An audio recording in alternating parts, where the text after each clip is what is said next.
Добро утро, ја следите утринската програма на Телма.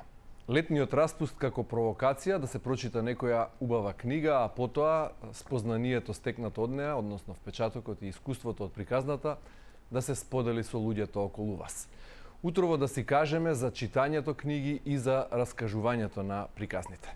Гости во студиото се Александар Маријановиќ, основач и председател на фондацијата Ѓорѓи Маријановиќ, Деана Петровска, ученичка од 6-то одделение од основното училиште Гоце Делчев во општина Ивинден, Скопје, и Марија Конеска, психолог.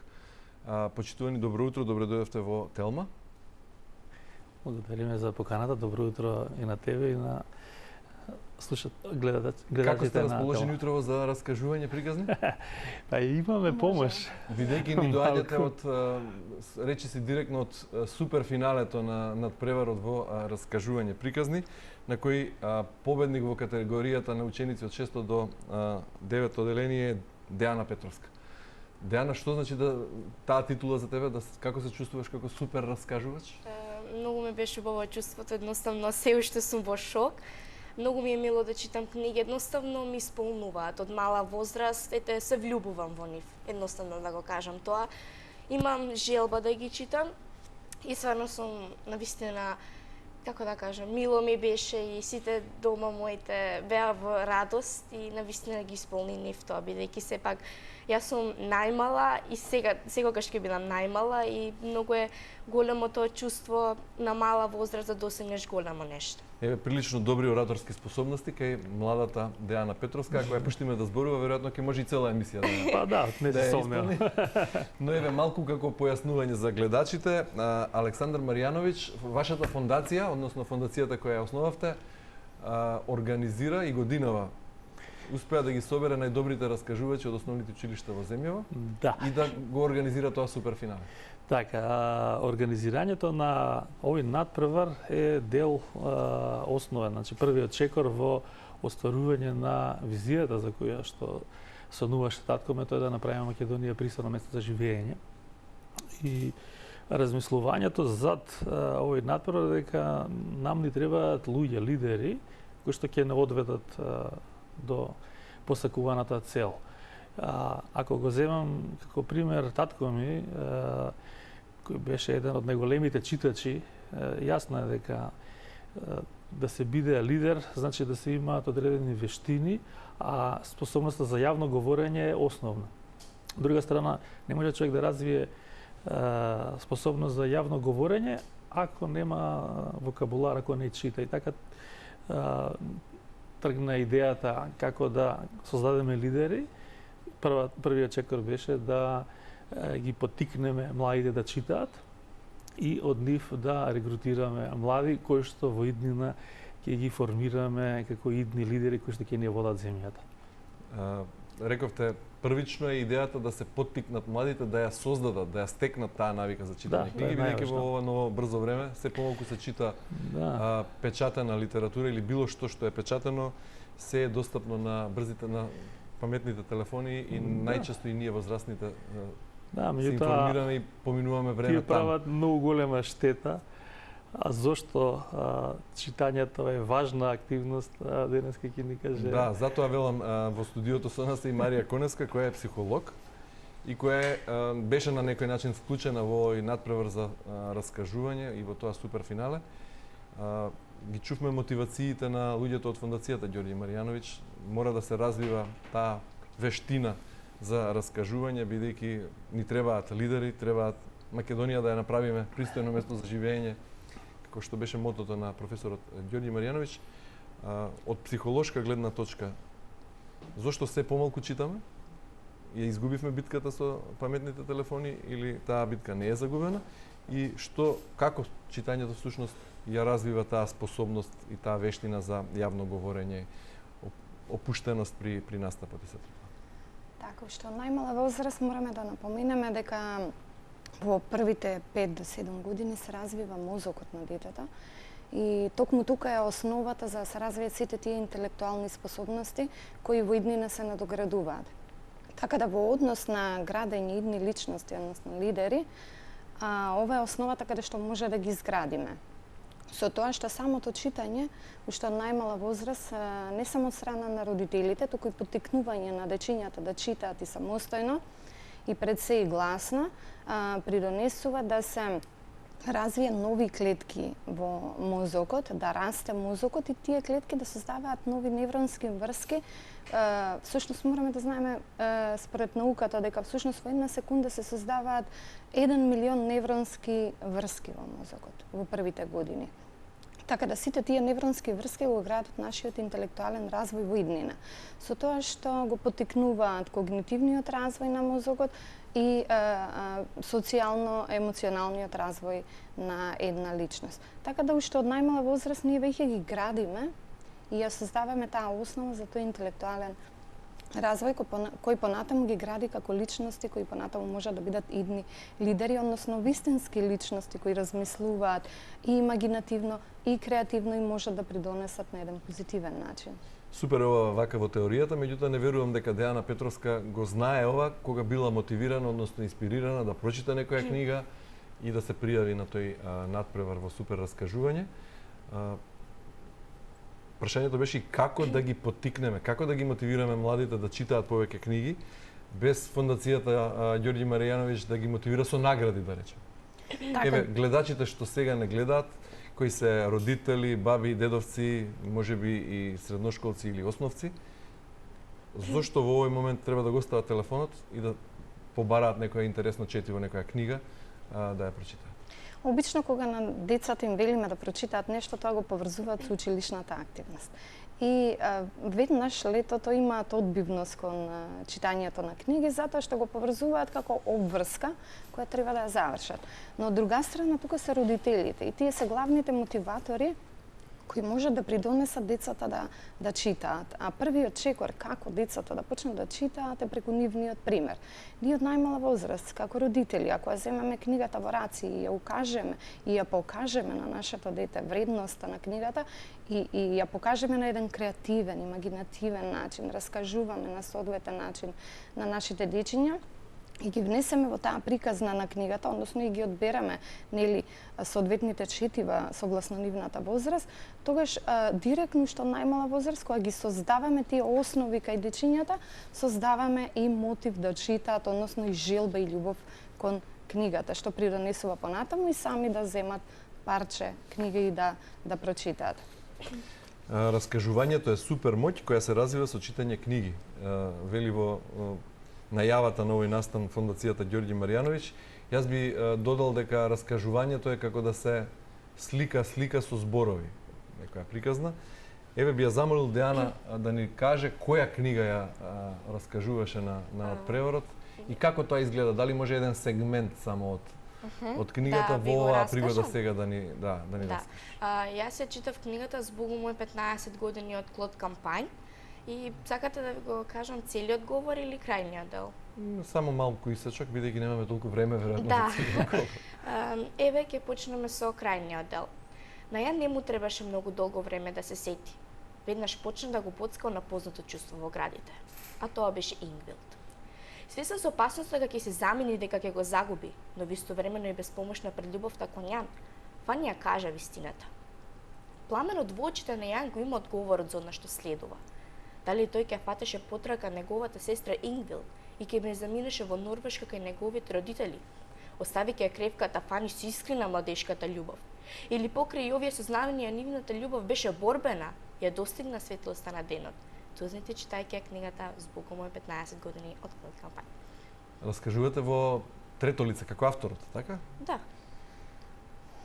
Прераскажување би било нешто друго? Па јас како можете ме да повторите? Сакам да речем, ја читате книгата и ја раскажувате како авторот на тој начин, оди нарацијата, така? Па ме увери Деана веќе на вториот одговор дека наградата е сосема заслужена и дека нема врски, бидејќи професорот Ѓорѓи Маријановиќ не признаваше ургенции и протекции. Веројатно и вие го следите тоа. Да, по тоа беше познат закон. Тој пат Деана импресионирана вистина со настапот. Да, ние имавме комисија составена од представници од филолошкиот факултет, од Институтот за македонски јазик, за македонска литература, од правниот факултет, од одделот за новинарство. Така што имавме стручна жири комисија која што навистина сериозно си ја свати работата и на тој начин добивме победници за кои што одговорно тврдам дека немаше теоретска шанса да се фаќаат врски, така што се беше регуларно. Инаку за самиот надпревар интересно да се каже дека тоа е нешто што се случуваше во текот на изминатата учебна година. Цела година траеше тој процес. Ние што го завршивме првиот циклус и сега веднаш продолжуваме со вториот. За гледачите на кратко ќе објаснам како функционира надпреварот. Значи во тој период да, и година можните дена, заинтересирани да се приклучат. Да, верувам дека од режија прикажа веб адресата, таму може да се откријат информации како може да се изврши пријавувањето. Значи во периодот година дена учениците читаат книги, ги раскажуваат По свој избор, личен избор. Да, само да не се лектири. Ги раскажуваат пред публика што самите ќе си ја определат. Тоа го прават дали на школа, во библиотека, во домашни услови, вклучен на родителот или можеби наставникот, кој што го снима тој настап и потоа снимката ни ја доставува на нас.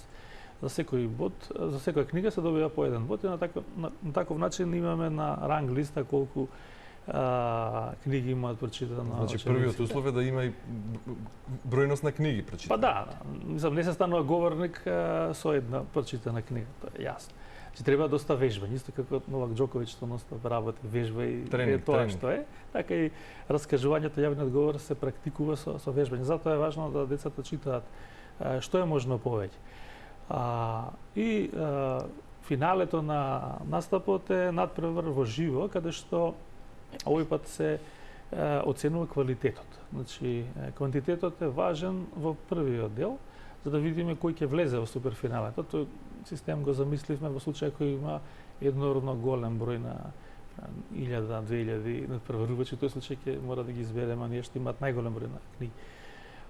И на таков начин се доаѓа до суперфиналето. Тоа е настан во кој што учесниците на ист начин како во домашни услови што вежбале, сега тоа го прават пред публика, пред жири комисија, во време ограничено на 3 минути. Во тие 3 минути треба да раскажат дел од книгата, што им оставил посебен впечаток и повторно по сопствен избор. Да. Идејата беше како да ги натераме децата да читаат. Значи, Марија каже еден пример, кога родителите читање со сопствен пример, меѓутоа не мора секогаш да е така. Ние за да им помогнеме на родителите, почнавме со креирање на библиотека на ресурси, кои што може да ги добијат бесплатно. Секој родител што ќе го пријави детето, добива пристап до таква библиотека на статии, корисни, напишани со едноставен јазик, кои што користат предлози, идеи и сугестии за тоа како детето да се потикне на читање. Она што го знаме дека како и се во животот, ништо не оди на сила. Ако на детето му наметнете дека мора да чита, веројатноста дека ќе се случи почне да чита со љубов е многу мала. Секогаш се случува обратно. Затоа идејата е да се најде начин како да се потикне детето да создаде љубов кон книгата. Вие како фондација за да привлечете поголем број на поголема конкуренција во тие надпревари за раскажување, ги мотивирате и со награди и тоа солидни награди како што има може да. Во претходниот циклус еден од спонзорите ни беа комерцијална банка која што даваше штедни книжки со денарски влогови. My Time даваше вредностни ваучери за набавка на часовник. Не мора да ги редиме спонзорите, меѓутоа вредни награди во износ од паречиси 2000 евра беа наградниот фонд за двете категории. Имаме две категории, трето до пето и од 6 до 9 одделенија.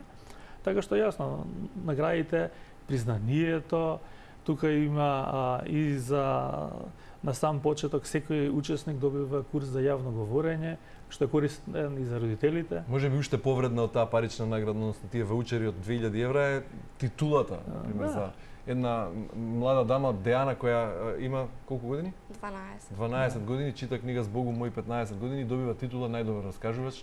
е И поголемо. не само тоа, секој учесник доби титула јуниор амбасадор на фондацијата. Тоа се наши млади амбасадори кои што треба да шират љубовта кон книгата, кон читањето. Така што тоа е една посебна титула. И уште една привилегија, како што видов, се стекнуваат со право за бесплатен упис на академијата. Да. За да ги подготвиме идните лидери, јасно е дека треба тие да бидат добри говорници, а тоа ќе го направат со континуирано учествување во нашиот надпревар, кој што туку заврши првиот циклус, меѓутоа продолжуваме со втор и се надеваме дека тоа ќе биде традиционална активност што ќе спроведуваме и ќе биде работа со која што сите некако општество ќе се гордееме. Марија, какво е чувството што се случува во мозокот? Кое е задоволството што го нуди читањето на книга? Зошто луѓето наоѓаат задоволство во читањето на книга? Така се поттикнува еден дел кој се нарекува амигдала, каде што емоциите играат улога и каде што се развива емпатијата, љубовта, се поттикнува и лачење на серотонин. Тоа е хормон на среќа, каде што самото дете, односно личноста која чита, чувствува една благосостојба во својот организам и чувствува една среќа на исполнетост.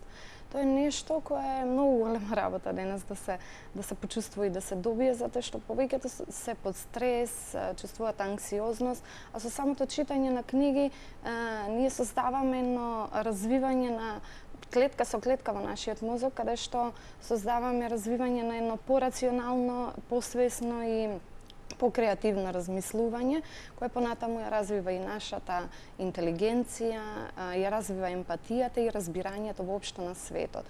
Со самото тоа ние понатаму носиме многу подобри одлуки во животот и многу постабилни одлуки и се чувствуваме многу подобро. Како што рече Александар, тренинг. Фитнес за мозокот. Фитнес за мозокот.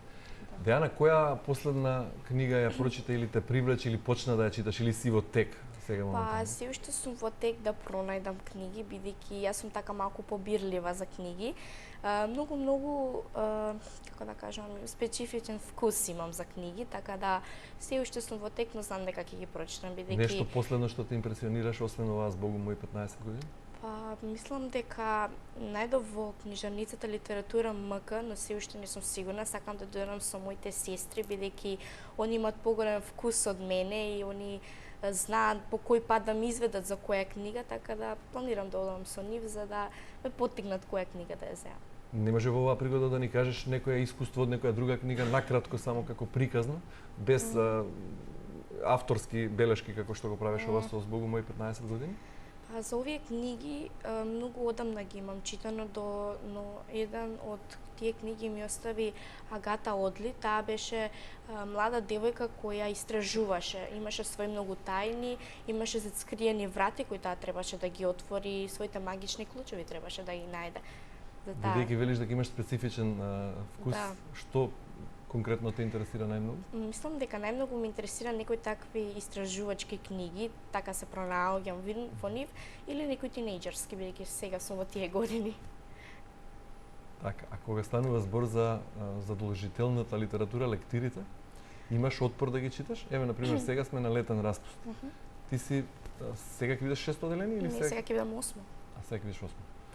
Добро, значи во 8 одделение има 4 задолжителни, ако не се лажам, или 5? И уште неколку факултативни. Да. Која лектира прва планираш да ја прочиташ? Па, мислам дека прва по насловот сакам да ја прочитам Детето во пижамите на Риги, бидејќи така некако ми оставува впечаток, едноставно мислам дека ќе биде интересна. Немаш отпор бидејќи станува збор за нешто што мора да се направи?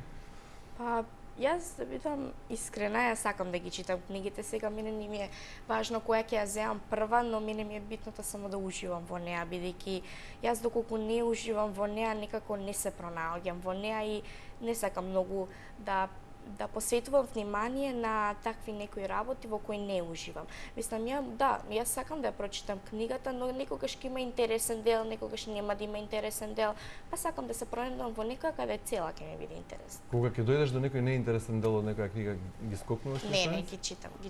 Да, целосно ја читам, бидејќи јас може да помислам дека неинтересен дел, всушност тоа да биде клучот за интересниот. Тогаш токму да почне нешто неинтересно. Да, а тоа да биде во ведниот дел. А дали, например, со оглед на тоа што велиш си тинејџерка, не е поедноставно, полесно и поубаво да си го земеш телефонот, веројатно секој има таков уред дома, и да си пушти TikTok, YouTube, некоја таква лесна, незадолжителна и би рекол дури абсурдна на моменти некогаш содржина, бидејќи тогаш мозокот не бара напор. Ќе ни објасни Марија тоа како функционира, меѓутоа како знаеш кога е време за опуштање, а кога е време за читање? Или читањето те опушта? Да, јас мене читањето ме опушта. Јас многу сакам и повеќе гледам да читам наутро, бидејќи се уште мозокот не ми е оптеретен со некои работи, додека навечер нема многу голема концентрација за да се посветам максимално на таа книга.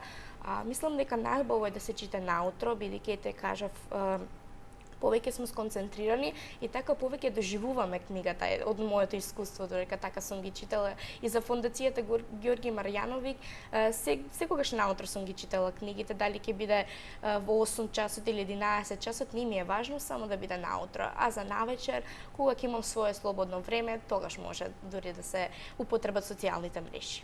Марија, објаснив за дека кога читаме, се стекнуваме со емпатија, стануваме дел од приказната, се ралчи во мозокот серотонин, хормонот за среќа. Што се случува во оние ситуации кога безделничиме на паметните телефони? Кога гледаме некоја обична содржина, какви што има многу таму. И тогаш имаме едно лажно лачење на серотонин и окситоцин или хормонот на задоволство, каде што децата се препуштаат затоа што друго не знаат. Мораме да разбереме дека до 12-тата годишна возраст децата го немаат онај рационален дел, фронтален дел од мозокот развиено, каде што размислуваат, носат одлуки, знаат каде да одат, знаат што е добро, што е лошо, односно или тоа го учат до некаде до 20-тата годишна возраст. Но до тогаш децата не знаат и првото нешто што ќе им дојде при рака или првото што го прави околината го прават. Телефоните се тие.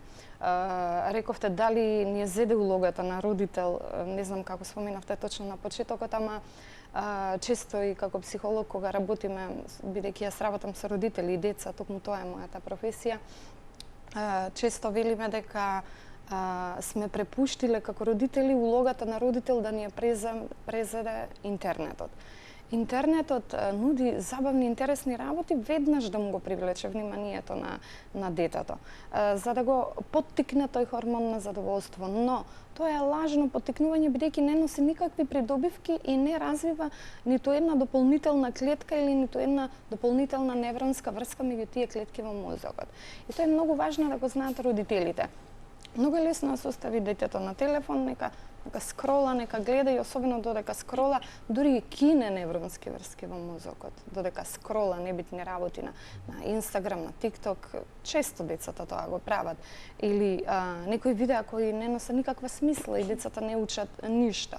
Но ако од најмала возраст ние му кажеме дека со самото читање, односно влегување во приказната на одредена книга, детето развива нешто кое во иднина ќе му е потребно, а го покажеме тоа преку нашиот пример, односно му го доловиме зошто е сето тоа забавно, пред се интересно, детето понатаму само ќе се приклонува кон книгите и нема толку интересни да ги гледа содржините на мобилните. Меѓутоа и самите кажавте дека многу деца тоа го прават и генерално би рекол дека тоа е мојот впечаток, еве вие бидејќи се стручно се занимавате со тоа и сакате да ги поттикнете децата повеќе да читаат, мнозинството е свртено кон тие ефтини забавни содржини на интернет, а помалку се оние кои читаат.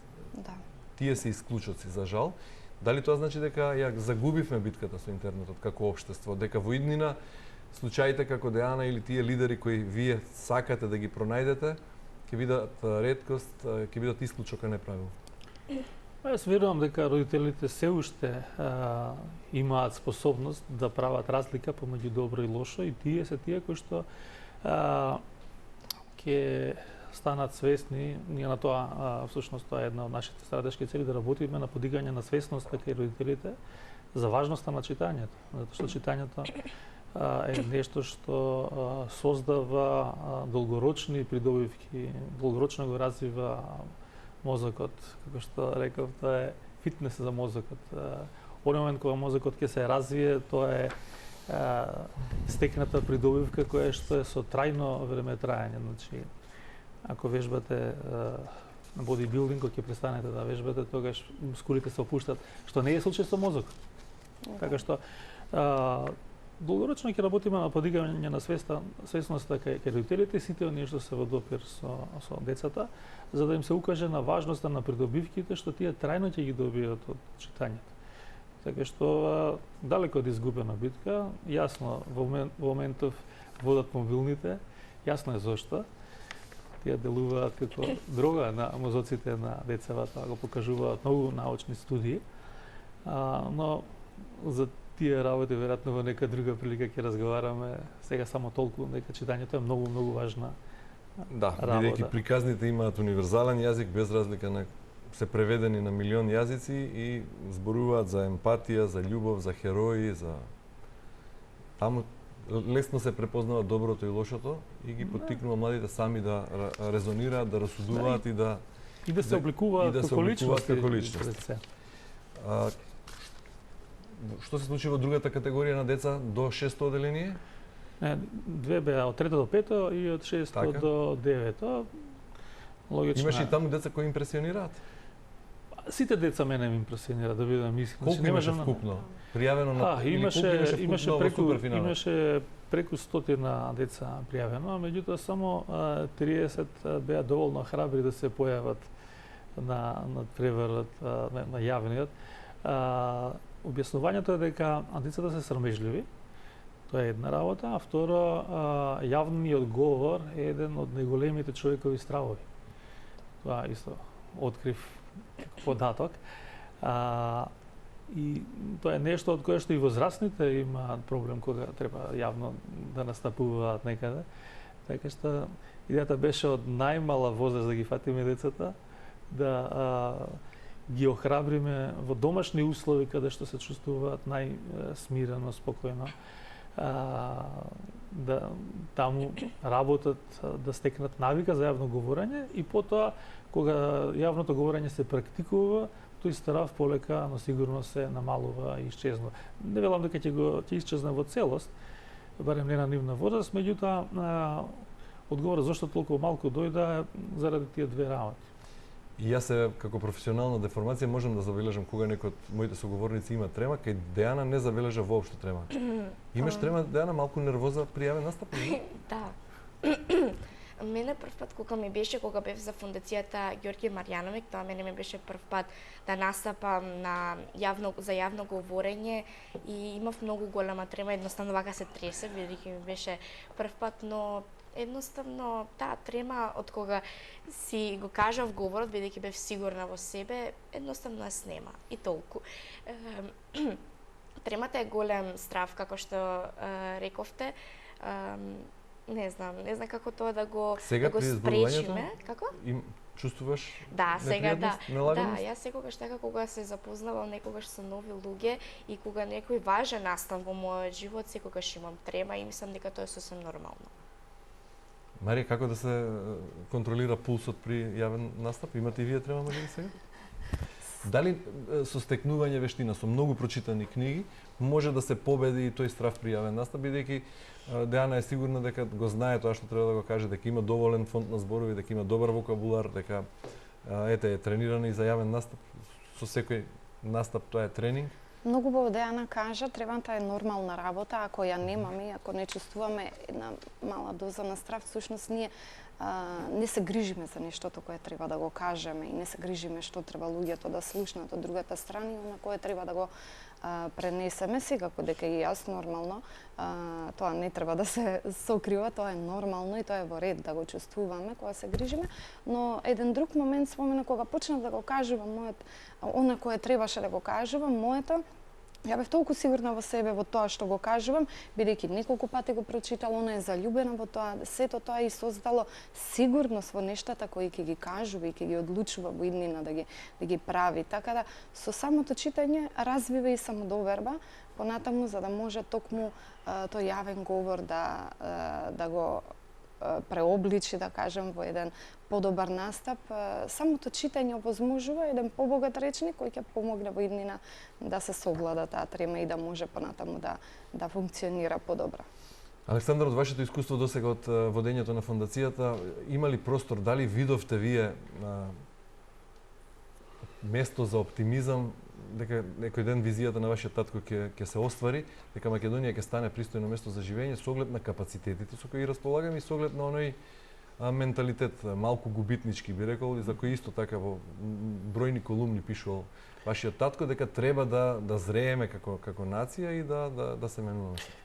Пред се сум од една категорија релативно малубројна, непоправливи оптимисти кои што веруваат дека е можно нешто да се направи. Прво нешто е да ја знаеме целта, знаеме каде сакаме да стигнеме.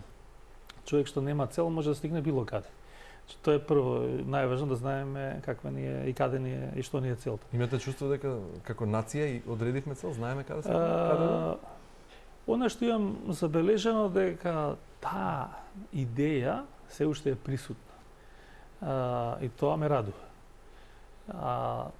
Од друга страна, исто така многу ме радува што луѓе како тебе препознаваат добра идеја, па сакаат да дознаат нешто повеќе, па се интересираат. Тоа е нешто што редовно ми се случува со едно чудо луѓе. Значи ми приоѓаат удушевени се од идејата. Се разбира, мојот дел е символичен во однос на она што мојот татко го имаше направено, го стави како социјален капитал и како бренд, како идеја. Нешто што денеска е и понатаму почитувана визија.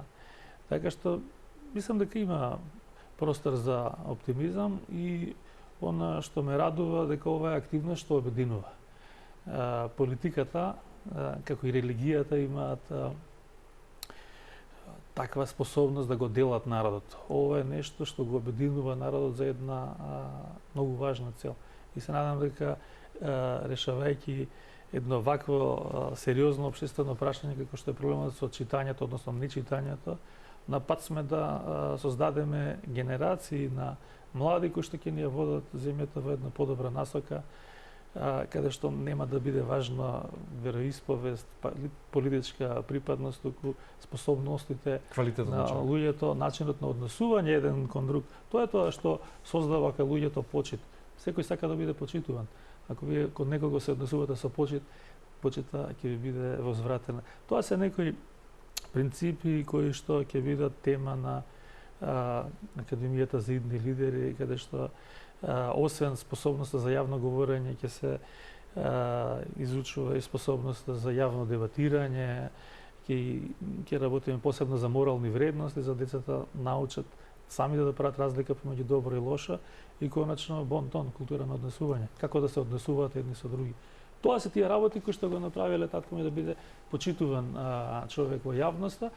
Тој модел тоа е таа програма која што како некој што 3 децени се бави со едукација, ја постави како темел на една програма која што ќе не води на овој пат. Се разбира, има многу различни патишта кои водат до целта, ова е еден од тие. Па се надевам дека со привлекување и со обединување за ваква цел дека има некаква шанса. Бидејќи како што рековте исто, вашиот татко освен тој социјален капитал во наследство ви остави и аманет на некој начин да тежнеете кон неговата визија Македонија да стане пристојно место за живење, бидејќи тоа е веројатно интерес на сите. Татко ми не ми го остави тоа така како што ти го кажуваш.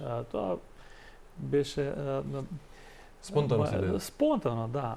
Едноставно сватив дека тоа е многу важно прашање. Некога реков аманет, не мислев дека така пишан тестамент, туку како идеја водилка, како нешто што сте го стекнале дома. Веројатно направил доволно за да јас само иницијативно без да бидам натеран. Кога некого со сила нешто терате, тогаш е лошо, ама кога некого ќе инспирирате самостојно да се вклучи, само иницијативно, тука е уствари тајната.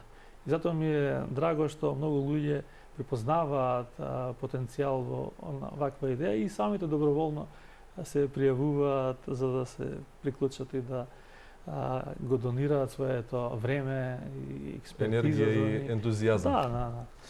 Добро, на крај би сакал да ве замолам секој од својот аспект, бидејќи тргнавме со читањето и со раскажувањето, да завршиме исто со тоа од секој од вас по една препорака за во различни категории се разбира, на пример Деана може да ни каже за идните седмооделенци да препорача некоја четиво, некоја интересна книга која би ја читале. Александар, вие исто веројатно читате многу, па да препорачаме нешто на гледачите, добро четиво, време на сезона на годишни одмори, кога луѓето имаат повеќе време за книга. Можеме ли такво нешто? Да, се разбира. Татко мене ми ја пренесе љубовта кон научна фантастика, во моментов го читам Асимов. Си купив цела една библиотека, вака визуелно волкав куп од книги во кои што уживам.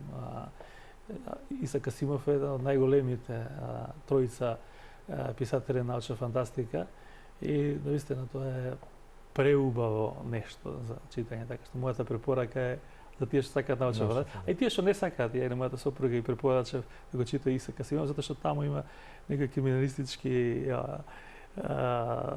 романчиња, научно-фантастични истражувања некои убиства. Тоа кога го чита човек не добива впечаток дека става збор за научна фантастика, нешто имагинарно. Тоа е една убава приказна поставена во други временски рамки и прекрасно нешто. Добро, одлично како доживување, како сугестија за ново доживување. Деана? Јас би им ја препорачала Збогом мој 15 години и Агата Одли. И другите книги ми беа навистина интересни, но тие две најголем впечаток ми оставија. Навистина ме исполнија, бев среќна кога ги прочитав и многу авантури има, што јас сум таков тип да читам повеќе авантуристички книги, така да и другите лектири секако да ги прочитаат, доколку сакаат, да не ги тераме, но овие две книги навистина мислам дека заслужуваат да бидат прочитани. И на крај, Марија, вие како експерт по психологија, човек кој се соочува секојдневно со анксиозност, со луѓе со анксиозност, со немири, стравови, што би препорачале и како вие се релаксирате, што ве опушта како четиво? Јас многу читам. Да не биде стручна литература. Да, тоа ќе ви кажам, многу стручна литература во последно читам, но ќе препорачам нешто за возраста на Деана. Мојата ќерка е 1 година постара од нејза и збогом мои 15 години ја има прочитано, така да има едни други психолошки книгички во литература кои доста така придонесува во незиниот развој, размислува и како Ајнштајн, размислува и како Шерлок Холмс или како Гени, има мислам 4 едиции и тие се интересни за нивна возраст каде што ги запознаваат и со нивниот мозок и даваат директни насоки како дечињата да го развиваат својот мозок, креативност и имагинацијата. Сепак ќе кажам, тие се со работилнички книгички, ама конкретни за нивната возраст преку илустрации и сликички. Јас би препорачала за возрастната публика може би нешто. Кој жанр е најдобар за релаксирање од стрес и од анксиозност? Психолошките жанрови за мене би биле најголемо релаксирање, но ако генерално зборуваме интересни, забавни романчиња, знам дека многу луѓе ги релаксираат, ги воведуваат во таа имагинација, бидејќи самата книга е еден широк универзум, а мозокот нема крај на развој. И со самиот тој универзум ние влегуваме во универзумот на мозокот кој го развиваме се повеќе и повеќе. Така да тоа се книгички кои те тераат утре пак да прочиташ, да проложиш на следната страница и следната и да земиш некоја друга едиција со сличен жанр, ама да бидат позитивни сепак, да не бидат некои нели трогателни и тие не учат во секој случај, но живееме во едно такво време па да не нападнат некако психолошки многу. Имам јас и една библиотека во мојот центар, каде што веднаш им предложувам и на родителите што можат да земат од таа библиотека кога ќе излезат, што е добро за нив, доста книги за родители и за воспитување на родителите и психолошки книги кои можат да помогнат на едни млади личности кои се градат, но лично од своја страна психолошкиот дел книги со психолошки аспект ми се најомилени. Деана, Марија, Александр, ви благодарам многу за гостувањето во Утринската на Телма и за овие супер разговори за летни теми, меѓутоа и за како да стане подобра верзија од себе. Ти благодарам и на тебе и се надам се гледаме во нека прилика. Остануваме ваш сојузник, партнер во таа визија Македонија подобро, попристојно место за живот. Ви благодариме и од мене и се надам дека со ова ќе придонесеме. Многу успех, Деана, натаму и на сите вас. Благодарам.